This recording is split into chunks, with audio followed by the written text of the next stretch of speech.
Yeah, he's like, what is he? He's like, gurgle the balls, swallow the gravy.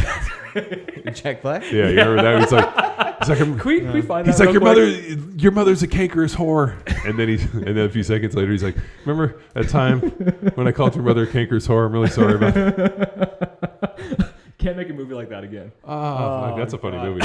One of my absolute favorites. Yeah, it's great. We need a Friday movie review, John. We do. Tropic Thunder? Yeah, let's do it. Tropic Thunder. Hmm. Did you film it? Did you record it yesterday? No, I couldn't. Oh, you couldn't do it without me? Okay, thanks. Well, dude, as you know, I went out and I cut all those cedar trees on Friday. And as I got done cutting all those cedars, I came in and I felt like I got hit by a truck. Like my body was achy. And I was like, this is so weird. So I got in the shower, like took like the hottest shower, like did a bunch of contrast thinking I'm like, maybe like the cedar, but I'm not allergic to cedar. So when I got all my allergies done, I'm not allergic to it. So I couldn't figure out why I was having this body ache, and I just felt shitty. And I'm thinking it might be like the coronavirus, or maybe it was a flu. So we all went and got tested. Kids were negative. Everybody was negative on the flu as well. And I still felt bad on like Monday and Tuesday. And then, Matt flew to town, and we went hunting turkeys, which I probably shouldn't have gone on. But we go hunt turkeys, and we're basically walking through like brush, and it's all cedar. And I'm like, ugh. And then we go we go back, we eat lunch, and then we go back to get in the stand before 5 o'clock before be there for feeding time when the feeders go off. Maybe shoot some turkeys, find some pigs. So I'm sitting up in this stand, and all of a sudden the wind blows, and I look, and there's all these cedar trees just blowing dust at me, and I'm like instantly just feeling worse and worse and worse. So I get down out of the stand. That night, I'm like, I'm not feeling that good. Somewhere in the night, I had this realization, like I should have driven my car, because if I die in this guy's house, this is going to be really awkward. I want to die at home. That's how bad I felt. And so I got on the phone, called Dr. Christie, and I was like, Doc, I know it's not the coronavirus. I know it's not the flu. I'm not allergic to cedar. And she's like, well, you're definitely allergic to mold. And she said that mold actually mold spores sit on the tree branches and like the bark and the whatever, like the cedar pieces, and like she's like, maybe you got like a huge ingested mold, and this is what you're seeing. So she gave me a bunch of like anti-mold stuff, and I took that and like instantly woke up today and felt like a human being again. I was like, holy shit! Like I would have never have thought that one would have taken me down. So, but now you know. Yeah, now I know. Like fucking mold. Do you mask up when you saw? So I do. So now what I think I'm going to do is I think I'm just going to go rent like a track loader that has like an enclosed like cab that's like sealed with AC and like a filter, and then I'm just going to go out and I'm going to decimate every cedar tree I see. Oh. I'm just going to take it like a personal vendetta to like get rid of every cedar tree on this property if I can got me. Get some. Oh, dude. Yeah, it's been funny, but like, all these people talk about cedar flu and cedar fever and all this. I always thought it was just bullshit. I'm like, people are just being overreactive.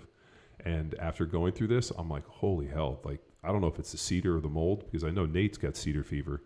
And he was also saying like the mold and some of the issues. But man, that one, that laid a smackdown on me. When was the last time you were like sick? Sick? Man, it would have had to have been before the kids were born. I taught all those seminars. We taught those seminars in Europe, and then I flew home, and then I flew to Canada to taught a seminar. So we taught like 5 seminars in 3 countries in 5 weeks. And then I flew home and immediately went to Mexico for my buddy Joe's wedding. And in Mexico, I got something that was like in my throat, to where my throat like felt like it was going to close up, and I was going to suffocate. And like finally, I'm like my darkest moment. I told my wife, well, Kate was there, my girlfriend at the time. I was like, you got to call the doctor. And so this like Mexican doctor shows up, and I was like, dexamethasone, and she literally shot me with cortisone, like right in the shoulder, and like instantly everything cleared up. Then did you go right to the party? Yeah. Then I went to the party and drank. Nice. But yeah, that was the last time I was sick. Are you supposed to do that? Yeah, like because like the whole way I look at it is I'm like, steroids and alcohol. Yeah, my immune system's way strong, so I'm like, it'll battle it. And then I get to the point where I'm like, I'm going to lose this war and I'm going to die in Mexico. And like, dude, I needed that cortisone shot. That cortisone shot. Nobody wants to die in Mexico. No, just like you don't want to die at some dude's house. But yeah, it was a bad deal. I got one for you too, John. We were on a trip with the Olympics out in Dubai, and I came down with something that I thought was going to kill me too. And here we are in the hotel room. I couldn't get out of bed for 3 days. 3 days laying in bed, like muscle aches, weakness, soreness, the whole 9 yards. Just it killed me to have to get up and go to the bathroom. So I was like, the coach was actually rooming with me, the head coach at the time, and I asked him, you got to do something for me because I'm sure I'm not going to the hospital out here in Dubai. He hooked me up with one of the Russian doctors. And the only reason why we got in with this guy is because we essentially worked out a deal with him. He's a big-time smoker and can't get Marlboro Reds at all in Russia. Oh. So we brought him over a whole carton of it. Prison deal. Literally prison deal. So in exchange for these Marlboro Reds, John. The fact that somebody smokes the red apples is unbelievable in this day and age. I tell you what, though, Coach came back that third night with these like horse pill looking things. No label on them whatsoever. He just said, take 2 before you go to bed, 2 in the morning. Same thing. I don't know what was in these steroids, but it took it out of me like that. Yeah. Like $1 million the next day. Wow. No, that's Shady drug deal, though. That's what you need. got Got to make friends with people. Oh, well, especially that. You're like, can you send me 2 extras in case this ever happens again? But like, I was looking for them last night for you. Dude, I would have taken them. I mean, the mold stuff is really fascinating. I mean, you guys have obviously heard, on the podcast before where I talked about I had that mold exposure in Kansas City years ago when I got traded from the Eagles out to the Chiefs, and the hotel they put me in. Like, I was sick every single day that I was in that hotel. And my girlfriend at the time that came staying with me, she was like, we got to get the fuck out of here. Like, this is like, she was coming down with something well, too. yeah, she came in and she was like, within like 10 minutes, she's like, started coughing. And she's like, I feel terrible. What's going on in this place? So, and then when I left, I bought a house, still sick. And it was like months later, all of a sudden I was starting to have all those issues. And that's when I got tested by Dr. Tom and found out I had like, toxic levels of every type of mold they tested me for. So there was like, out of like the 13 types, I was like toxic for every one of them, like in the red. How'd you detox yourself from that? Tom gave me a shit ton of antivirals, and we did a bunch of like vitamin C IVs. So he blasted me with these cocktails. Flush your system out. Yeah, and so we did a bunch of IVs, and he gave me all these antivirals. It was like 7 packets of pills, which is awful to even say. That sounds about right, though. Yeah, I had to take one every hour, and it was crazy. Within 3 weeks, all of a sudden, like my muscle tone came back, my hair darkened, like all of a sudden, like my face, like the circles in my eyes went away. It was the craziest thing. Like overnight, I felt myself return. What time of year was this? Were you having to practice and peak and perform while recovering from all this? No, this was after the end of the season. I ended up tearing my hip flexor at the end of the season, and they put me on IR for the end of that year. And thank God, because, dude, I just couldn't physically do it. And that was my first year there, and I think that put me in the hole. So definitely. But yeah, no, I came out. I mean, won a starting job, started and played well, and then all of a sudden it was just like the straw that broke the camel's back. And towards the end of the season, we were playing the Patriots. I came to block down the guy, and I tore my hip flexor. And what's funny was I felt it pop. I felt the pop, and I heard the tear, and I could feel it instantly. And I came out, and I was like, I tore my hip flexor. And they're like, no, you didn't. Nobody tears a hip flexor. And then sure enough, they went and examined it, and they're like, oh, yeah, no, you tore your hip flexor. It's got a divot. And they sent me in for an MRI. So it was good, though. And then I went out to Arizona, and that's when I got all that testing done. And, man, it was like night and day difference that next year. So it was, but ever since then, I've been super sensitive to mold. And so to have something like this kind of blast me. Yeah, I mean, when I got all my allergy testing done, I was never allergic to cedar. So. Well, I mean, we got cedar ceilings in the office. Yeah, and what's crazy is I planed all that cedar. I don't know if you remember, but there was like stacks and stacks, like piles of cedar dust. And the cedar has never bothered me. Well, does the cedar make a pollen? Could that be what it is? So what happens is you have male and female cedar trees. And so the females have berries, and then the males basically have this pollen. And then when the wind blows, it pushes them, and that's how they fertilize the trees. So when you go take a look at like the male and the female, you can obviously tell a difference. I've cut enough cedar trees now that I can tell you the male and the female trees. So now I just got to find a new plan of attack to fucking take the fight to these fuckers. I got plenty of cedar trees, John, that you can take reps at. Okay. Well, if I get a piece of equipment, I'll bring it over to your house and just fucking bulldoze the whole back of your house. Oh yeah, my just God. We'll burn it all. We'll wait for the burn ban to turn off. Man, I got all that cedar stacked, and I'm like was gonna just get like a dump trailer and hire some dudes with a chipper, and now I'm like, I might need to figure another solution to get rid of all that stuff. I got no way. I got no idea. You could bring that out to Arizona and chop down all the olive trees that we got too. Dude, Olive trees don't bother me. God, it kills us this time of the year. Yeah. It's the same thing with the cedar out here. You get like this olive fever and allergies just run haywire on you. Oh, I didn't know that one. Yeah. Olive fever. Apparently like 99% of the population is allergic to it. I don't know. That's what I hear anyway. They got a lot of olive trees in Arizona, huh? Yeah. I mean, obviously, shockingly, but they're not native, right? Somebody brought them over and they were like an invasive species and just grew all over the place. I actually had my house in Newport Beach. I planted 4 olive trees. On purpose? Yeah, on purpose. Yeah, we had it. And when last time I drove by that house, they still have them. So thank God they look great. Can you like eat off them? Yeah, they're not these ones. Not the ones that we you have. can. I can't remember. There's a modification you have to do to make them edible because they're these little black things and the birds like them. But they're not like the big ass olive ones like you'll see in Italy or Spain or other places that make olive oil. Yeah, not the good ones. Yeah. So, what are we going to talk about on this podcast? Well, I mean, y'all just came back from a turkey hunting. And pigs. Yeah, And pigs. Yeah, well, it's turkey season here in Texas, and I've come to the conclusion that those big-butted birds with tiny brains are some of the most instinctual, interesting animals to hunt. In that you got to call, like, there is, I thought it'd be way easier. I mean, when we hunted turkeys years ago, but then we had decoys, we called them in, we did the whole deal. This time we were on the ground trying to, like, look for them and kind of move in. And I think the problem on that, and Doc, you probably agree or disagree or know more than I do, but I think that there were so many hens on that property that when we were calling them in, they had other options.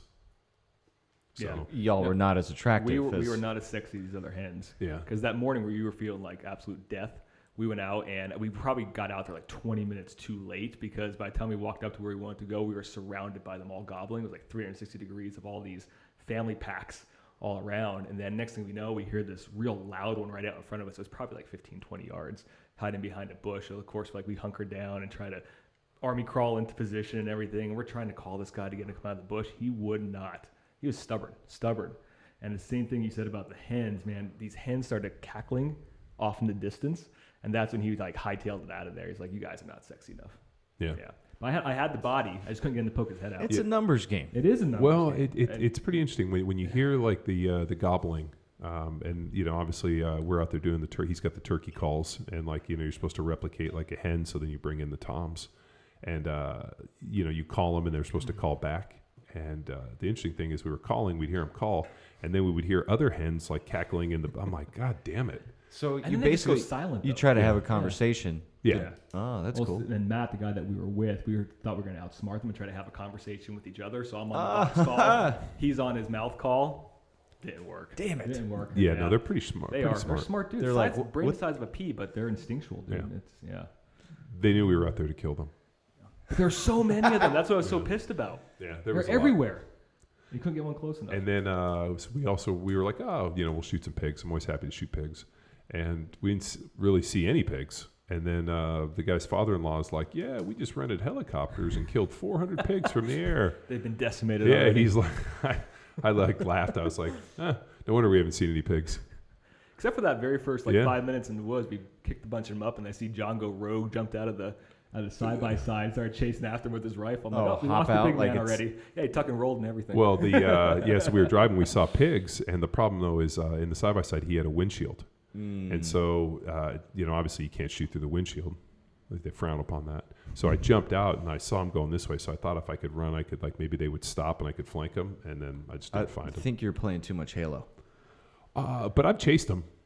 What they'll do is they'll run to cover, and then they'll stop, and then they'll move again. Like, they just don't keep running. Do they instinctually serpentine?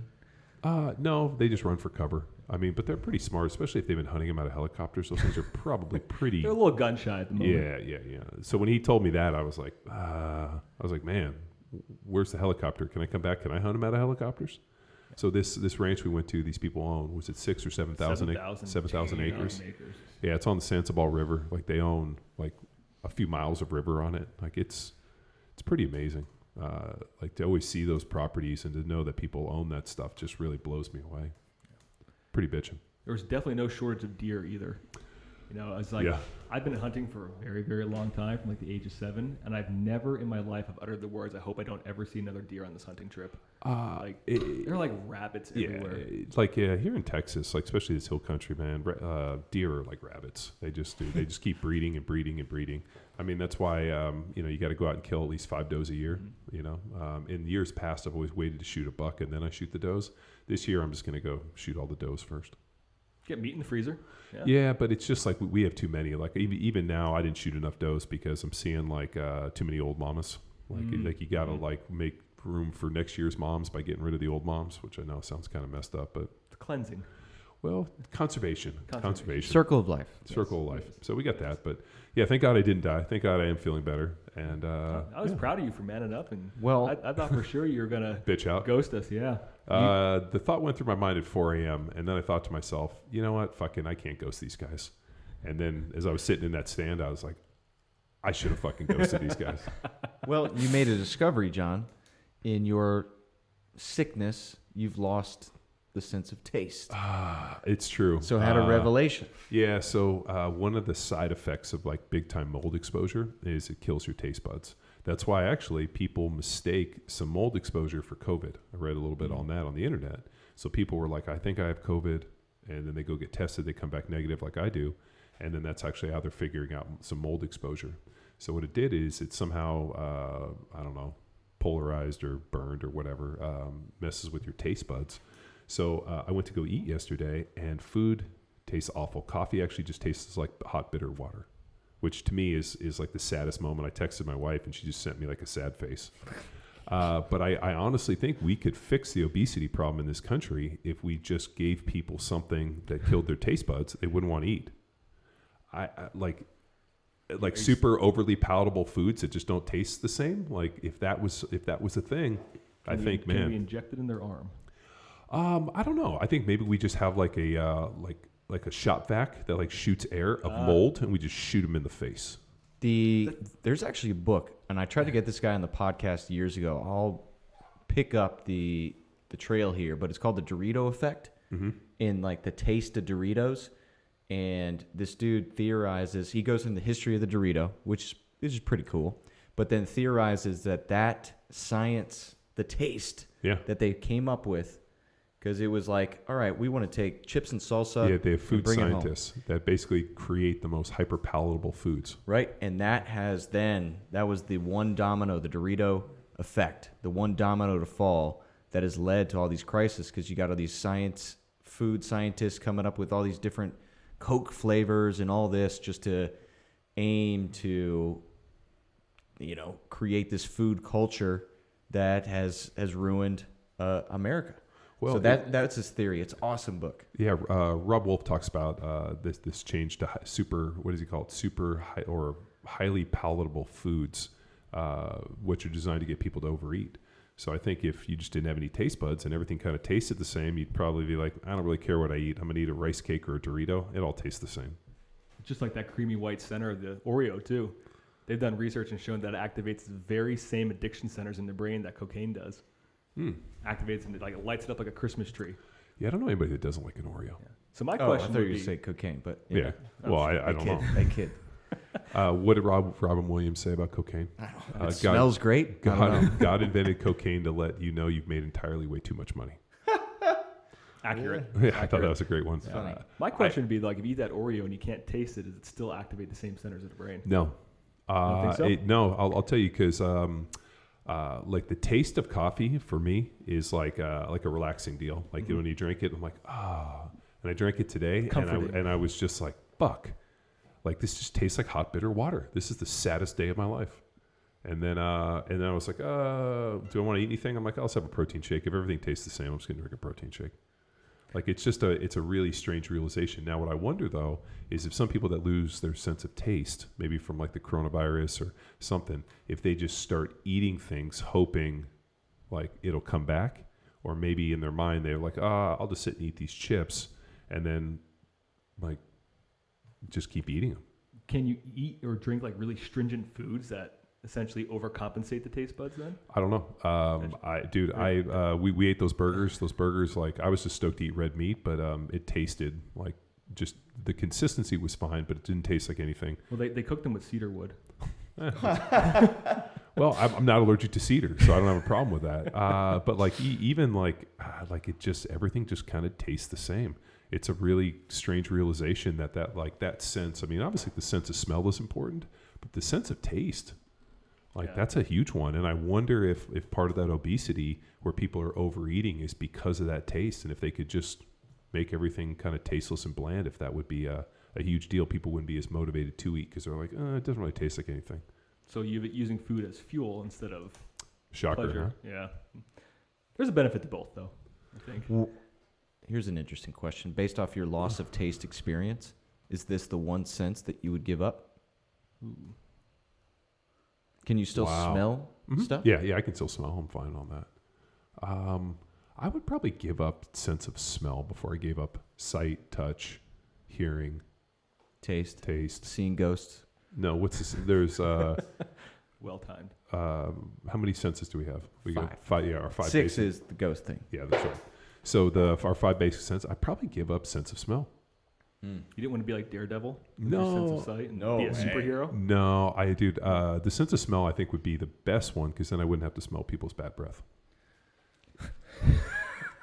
What are you saying, John?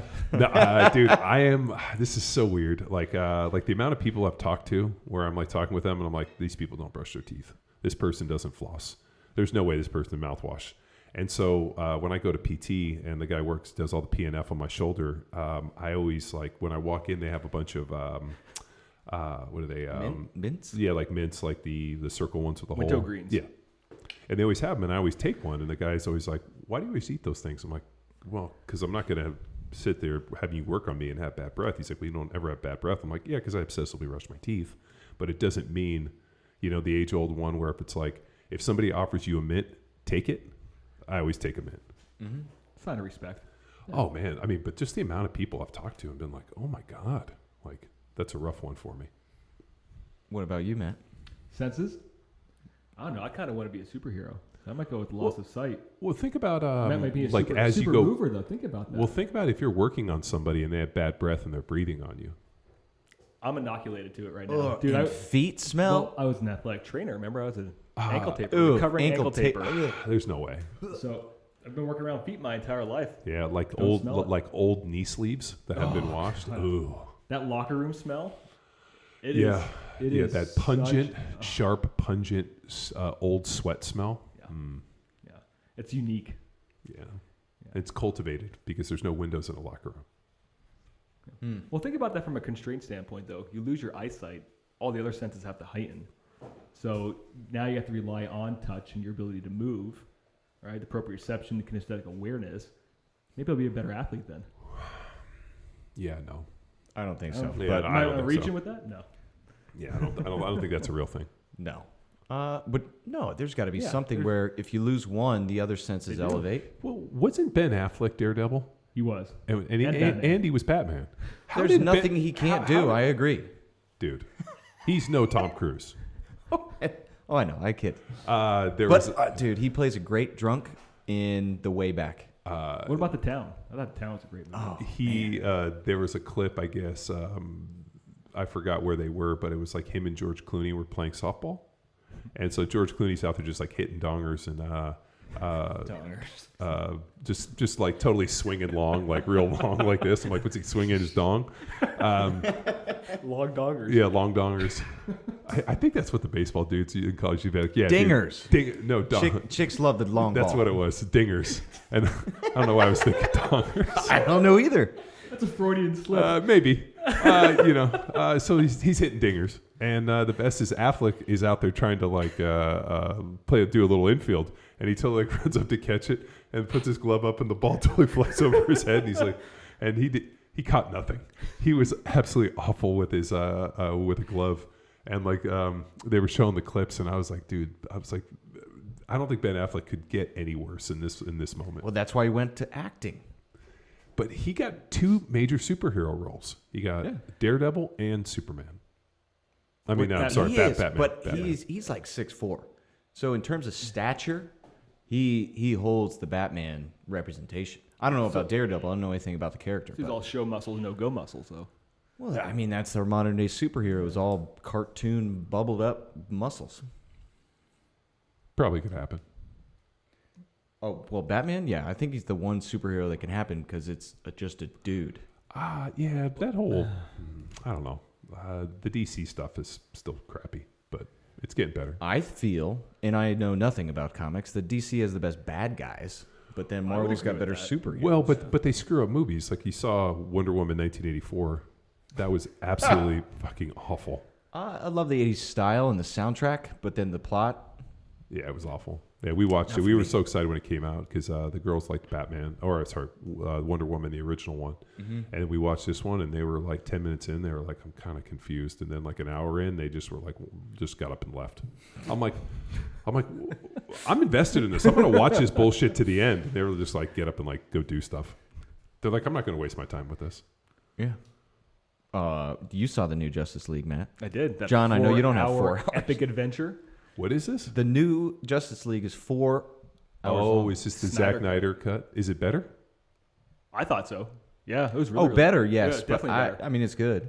Yeah. I'm not going to take it over any of the Christopher Nolan Batmans, but it was good. Yeah, it was well done, though. Really well done. What was the Justice League one? Was that the one with those like aliens and Steppenwolf? Steppenwolf's in Justice League. Yeah, he's in that one. He's the main villain in that. Yeah.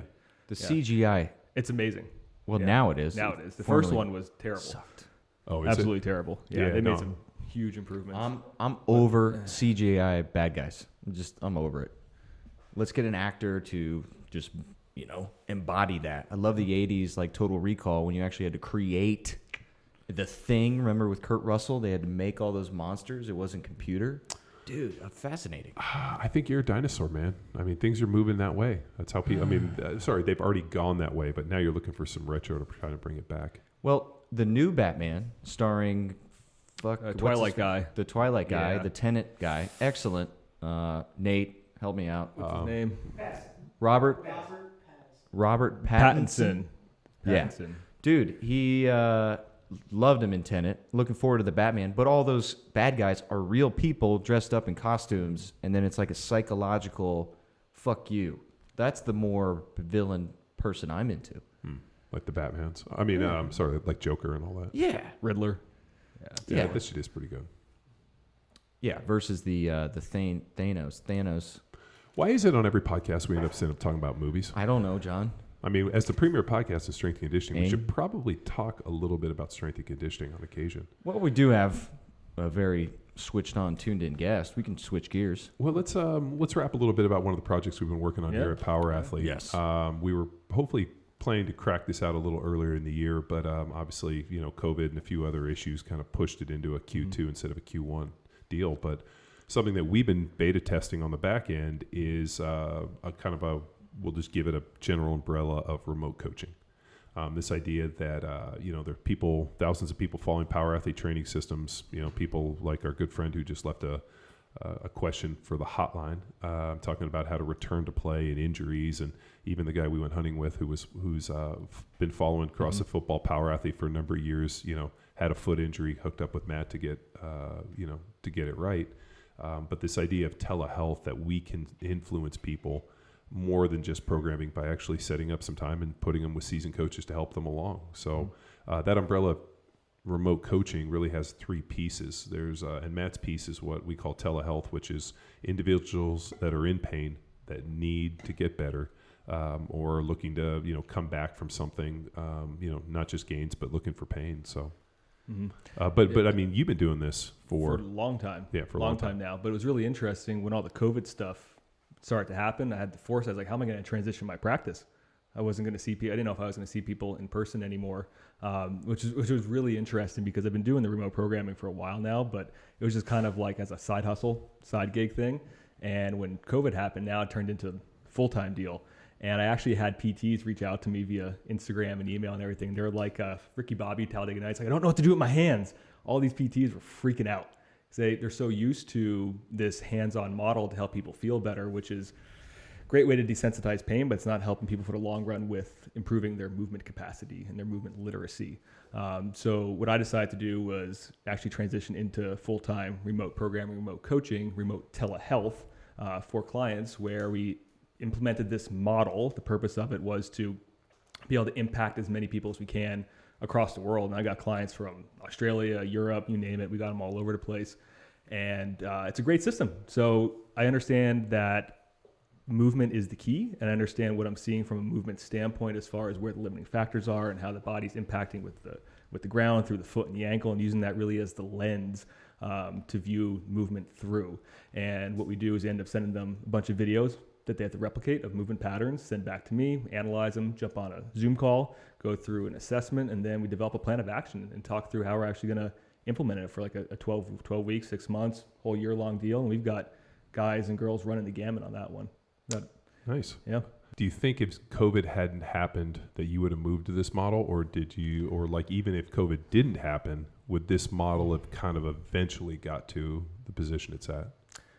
I think it was a nice catalyst. Yeah, I think I was eventually moving that way anyway because of all the travel that I do with the Olympics. I wanted to be able to scale my business that didn't require me trading a lot of time for money, right? So those one-on-one sessions. Good way to put it, yeah. Yeah. So from a business standpoint, it made a lot of sense. Yeah, you could work with more people. Work with more people. And then the cool part about that is somehow started gaining a following of other PTs and strength coaches that wanted to learn what I was doing.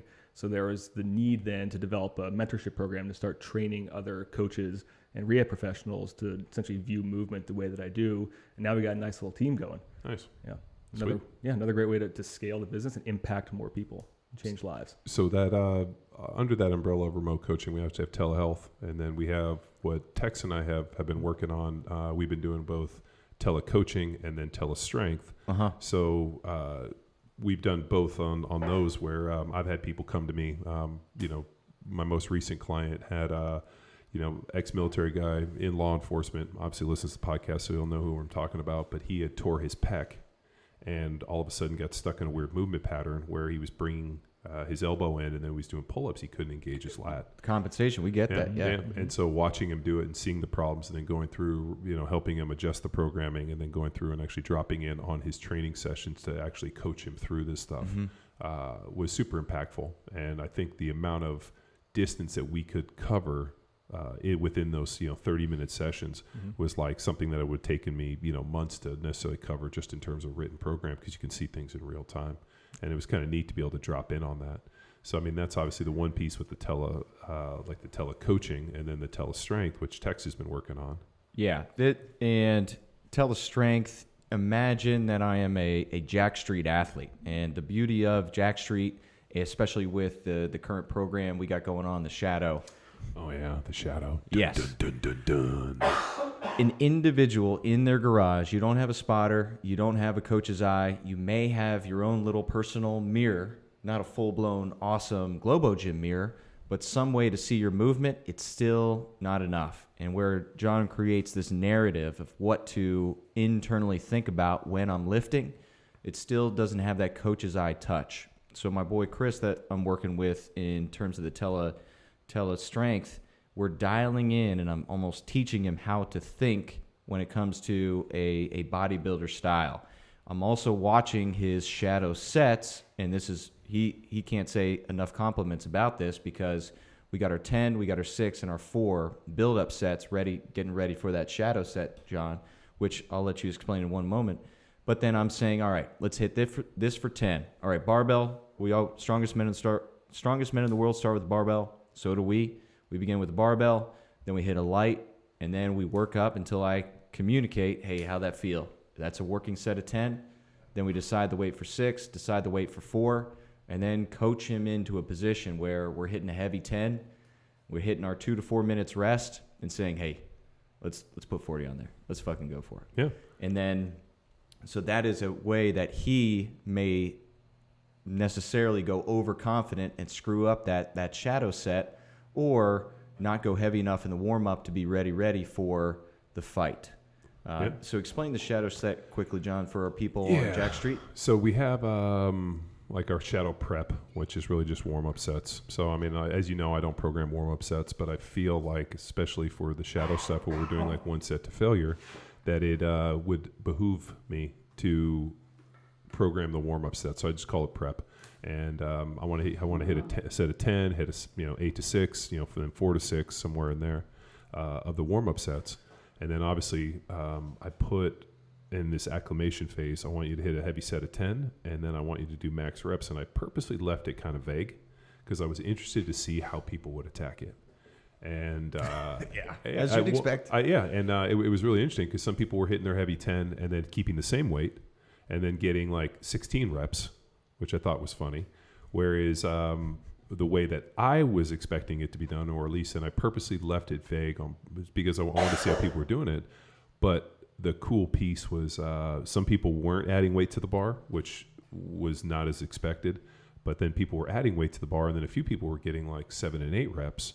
And then the problem was they were like asking, they were like, did I do it wrong? And I'm like, no, actually, you were the only one that did it right. Mm-hmm. So I think it was pretty interesting just seeing how people plan of attack. This next week that's coming up is going to be very, very similar. And I know in the schizophrenic world of online programming, people have to feel that every single day is different. It's not. They're going to get a pretty good repeater within this deal because it's set. Like I'm obviously going to adjust some stuff, but I'm interested to see what they learned last week and how they transition it into week 2.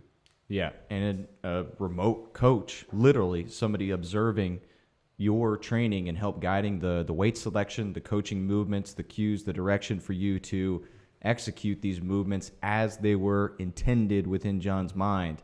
So we talk about Bedrock, we talk about Jack Street, Field Strong, in which those would be very beneficial. But then our programs like Grindstone, Lead Enable, where we have people who may not be as experienced or they're getting up there in age, hell, that coach's eye can really come in handy. And I also had experience early on in our experiment with this with teenagers, freaking dads that are out there that they have the beautiful garage gym that they set up for themselves. Now their sons and daughters are ready to explore the barbell. They were my first 2 remote coaching clients to then teach this kid from a freaking computer or phone how to execute squat, step, lunge, bench press, and all the good stuff that they didn't trust their middle or high school coaches to educate. And flying success. And the whole goal with that clientele is to set them up and set them free. That then they can follow Bedrock on Train Heroic once they understand, all right, here's my setup execution, and hell, we can check back in when that starts to get heavy around reset time. So 2 different formats, 2 different populations, but the same resource that we provide, the opportunity. Hell, genetics, geography, and opportunity, we're cutting geography out because we're going virtual. Yeah, I mean, the amount of people I've seen train, post videos and see this stuff, like just small little things that they're doing wrong. And it's funny because I get tagged by a dude all the time on Instagram, and when he squats heavy, I say the exact same thing to him: carry the bar lower. He carries it way too high on his neck. When he gets to the bottom, it ends up tacoing him forward, and he loses all his momentum out of the bottom, and then he has to grind it out. I'm like, drop the bar lower and catch some bounce. And it's funny because he sent me a video, and I said that to him, and then he sent me another video like 3 months later, and I said the exact same thing to him, and he's like, and then the funny part was he screen capped it, and he's like, yeah, that's what you said to me 3 months ago. And I was like, you still didn't make the fucking change. Did you implement? No. And he's like, yeah, I know I need to carry it lower. I'm like, then what's the problem? Just do it. Well, they need you literally there live to crack that whip on them. Or people just get into this like comfort pattern, but it looks extremely uncomfortable. Like seeing people at the bottom and that shear is just pulling them forward. They lose all that speed and momentum, and it literally tacos them at the bottom, and then they have to like somehow fight out of it, which looks like a dog shitting a razor blade. Oh. And I'm like, every time I see it, but carry the bar at the base of the traps and some of these things. But I think that's what's really neat about doing this remote coaching, remote strength, whatever. People get stuck in these bad movement patterns, and they just need somebody in real time to correct them and help them get past it. And that's what I was going to add, in real time. We do have people post videos to the feed, and we're able to give them feedback, but it is not quick enough to the lift for them to make as big of an improvement as possible. With the Train Heroic video, where they just post the video and we can reply, how I approach that is correcting the setup. Because I know giving them a cue at that moment in time, it's not going to do anything. So with that, I aim to correct the setup, but then truly with this remote coaching, man, that's where we really can crack the bone and put them in a position to execute. So we got some kick-ass testimonials coming from the the clients we're working with, that they can express in their own words the value of this experience. And that's the beautiful piece about all this remote coaching stuff of putting people into good positions. It makes the coaching really, really easy. Because at the end of the day, muscles are really stupid. And there's way too many PTs that I see out there doing this. We gotta confuse them, dude. So focused on Muscle activation. confusion. Muscle activation, though. Like, we got to make we got to make them feel the burn of the glutes. Come on now. Like, we know that is not leading to improved performance. You're just feeling the lactic acid burn up, and the muscles are in a shortened range. Lactate. Yeah. And the nervous system is freaking out in that position. It's essentially telling you you're being an idiot right now. Stop this shit. But the cool part about the position is we know when we put the joints into a good position, the muscles are going to respond the way that we want to. And that's a beautiful piece about this. It's empowering, right? Because at the end of the day, we had these conversations all the time during our initial assessments. It's like, I'm not going to fix you. You have the power to fix yourself. The term doctor actually means coach, teacher, educator. That's what I am, right? So I'm going to educate you to the nth degree about how your individual body moves based on your measurements and your anthropometrics and your past conditioning and your environment and your training that led you up to this injury or this pain experience. And now you can watch yourself move at a better pace, better movement patterns, and start to watch the pain actually melt away. So you're saying that better movement equals less pain? Shocker. Well, wow. Better movement means more safety to the brain. Right? Safety and security is the name of the game with all this. Well, yeah, because pain is just like an output. Just information. It's just information coming out. But it's amazing how where all of a sudden pain, like almost creates guardrails. Where like, if this hurts, I'm not going to do that. But then all of a sudden, then you get to the point where you just start eliminating things to when now you can't do anything. Yeah. So now we start taking away movement instead of giving people more opportunities to explore movement, and that's the key, right? It's this movement variability and this variety that the nervous system likes. Right. Yeah. So if you're feeling pain, my favorite though is all the one-sided pain presentations. It's like you get one-sided. Explain. So let's just say like one-sided hamstring issues or one-sided low back or one-sided hip problems. And it's like, oh, it hurts when I'm walking, and that's the only side that bothers me when I'm lifting or squatting. It's like, you have two legs, right? So why does the other side feel that way? Think about that question for a second. Well, it's usually what I think is a lot of times when you see injuries like that, it's because of something, there's dysfunction on the other side, and then the one that becomes injured where you start having pain is because it's overworked. It's never the weak hamstring that pulls. It's always the hamstring that's actually the healthier, stronger one that's compensating for the other injury that ends up pulling. Yeah. So nailed it. Exactly. Yeah. It's this overcompensation idea, which was, it's really interesting. Speaking of overcompensation, I just had the opportunity to go work with our Olympic skeet shooters.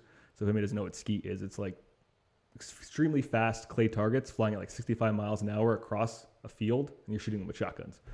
It is an Olympic sport along with trap for the shotguns and rifle and pistol, and I love it. I get to go out there and shoot with them and everything. It's a great time.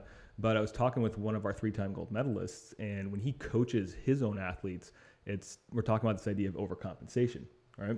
And when I'm coaching movement, I'm taking people into ranges of motion that are over-exaggerating the patterns and the positions that we want them to perform in the gym or out in the field, so that the brain can now say, oh, we have all of this available to us. And eventually what will happen, it's like a pendulum swinging. You'll swing back and forth, and you'll eventually find your new center point of balance. Because the problem is most people are used to moving in one small little area, movement possibilities. And when you expose them to these greater ranges, the brain knows how to self-organize and self-regulate. So I was out there shooting, and I only shoot American trap and skeet. So these targets moving at like 35 miles an hour. So you double that. The hand-eye coordination is unbelievable. And I was put on station 7. That's irrelevant. But essentially the bird's coming at me and then away from me. And those birds are moving so fast, you have to get both of them in 1.7 seconds. Wow. That's how quick you need to be.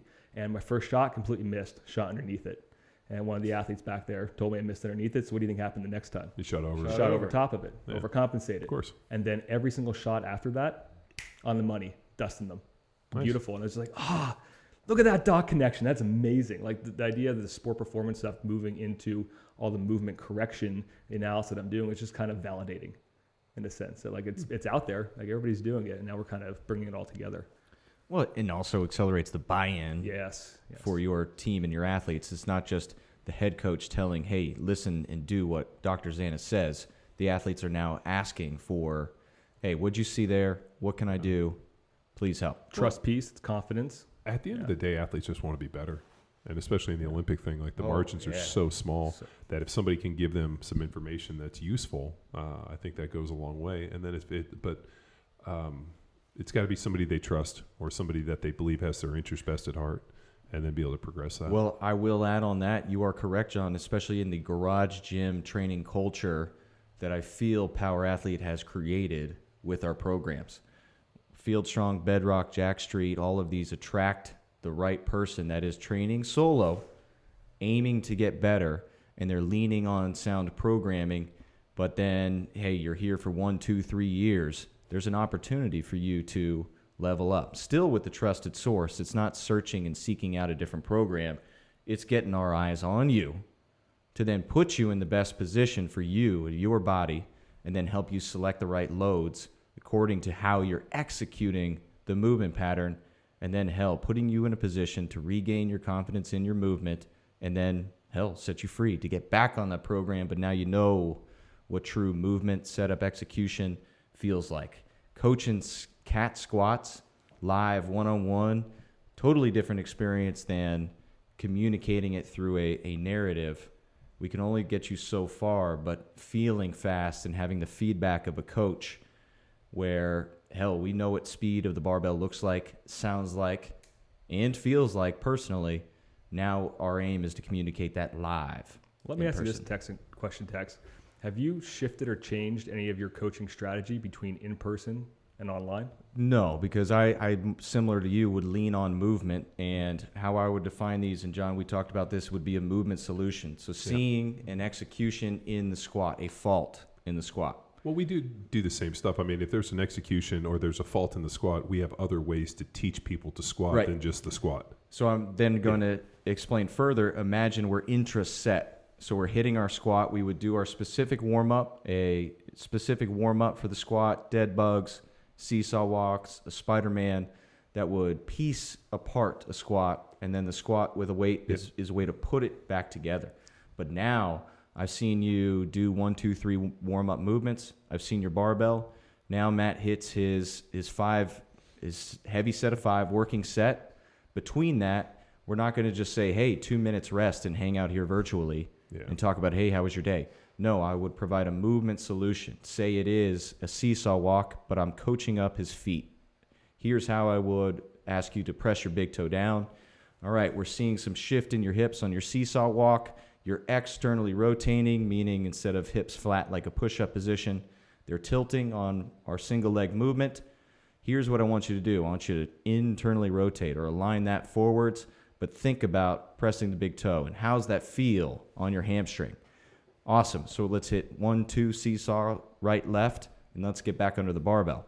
It would be the same action and tension of loading of the hamstring that I'm looking for in our Power Athlete back squat, but I'm still coaching at the feet as I would a seesaw walk. So the other thing, Tex, is, and you hit it perfectly, is a lot of times what I see is when all people do is barbell or bilateral squat, especially if we're teaching them, I think that I see it like I guess it's like a down regulation or a degeneration of the movement. So what I like to do is in between sets, put them in some like cross-patterning unilateral movements, and all of a sudden the quality at which they're doing. And Cal Dietz called, and he actually said the exact same thing to me. And I'm like, yeah. And so he uses like in between squats, they'll do like marches or reverse hyper, some cross patterning just to improve the quality.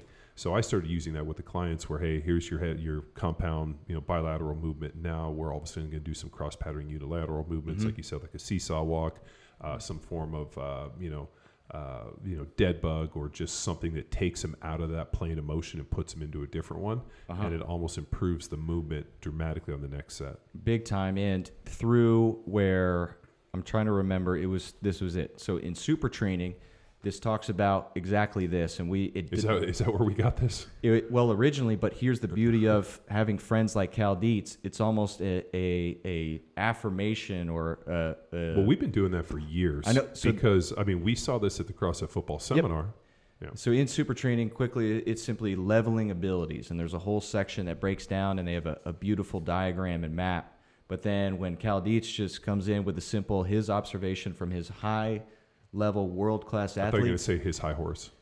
His ivory tower. His high horse from his ivory tower. Well, some would say that. I have nothing but pleasant things to say about I do experiences like hanging out with Good dude. Mr. Dietz, your coach. So we came to a similar conclusion from the literally thousands of athletes that we've had the opportunity to both work with. And now through virtual programming, we're able to piece it together, but set it free truly in the expression as it's intended, as if we're in person, but remotely.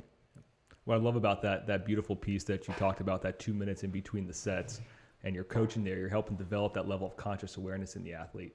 So now we're taking their movement patterns and putting intention behind them. Mm-hmm. And that, I think, is the biggest gift that we can give athletes, is this level of attention and conscious awareness. So they can actually feel into their body, and now they're able to self-organize, self-regulate when they're not training with us. Right? It's a beautiful piece, especially with the whole pain situation as well, because now we have athletes who figure out, oh my God, I could get myself out of pain really quickly just by changing my own movement patterns up. And now the brain takes that seriously. Like, it likes good movement, and we make it permanent that way. It's amazing, the long-term ramifications that come from that. Yeah, and it's that education and ownership of movement that would be your goal as a PT and assistant to these shooting athletes, because they're going to go off on tournaments without you. Mm-hmm. But they trust in the movement that you taught them to say, all right, that was off in my warm-ups, I'm going to do XYZ, dead bug, yada, and now I'm going to aim to get it leveled. Similar to our garage gym athletes, mm-hmm. if they experience the voice of the well-born or the block one coach to get them right, hey, between this set, instead of just sitting here and thinking, oh, that was crap, no, I'm going to do this movement to help me level my abilities to get back underneath the barbell and fucking crush it. Yeah. I mean, we've seen this with PAP. We've seen it with French contrast.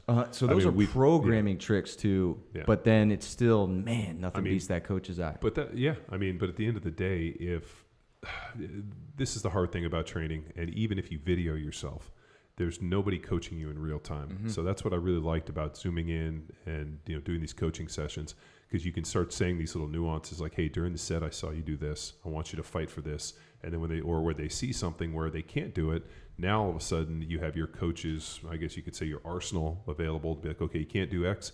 Let's try this, this, and this, and this, and these things, and then progress them back.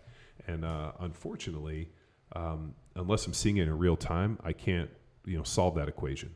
Mm-hmm. And it's been really, really enlightening and fun. And I think when I look at the growth of the programming and the power athlete, I think that this piece becomes the fundamental piece where, like, hey, people come in, they want to do a generalist program, they want to get better, they feel they're not getting better, they need to invest a little bit more in themselves and a little more into hiring a coach, and basically going through these sessions and seeing if that can improve their movement. Yeah, and the objective, similar to how Matt explained it, is to get you to learn about yourself so we can set you free. We don't want to keep you on the line, the old school personal training model. We just wanted like a little buff and shine, get you back out there, let you get out there and play with the kids. A little pat on the butt, virtually. That's why it's so cool to actually video all the movements. Every week I had them send me movements in, because, in real time when you're training, kind of blinders on sometimes, you can't really notice the progress that you're making. And pain is really tricky, right? Pain and function aren't linear together, right? So that you could have up and down days. There are some days where you could be moving really well, you're in a lot of pain. Other days where you have no pain, you're moving like dog shit. Would you say pain is a sense?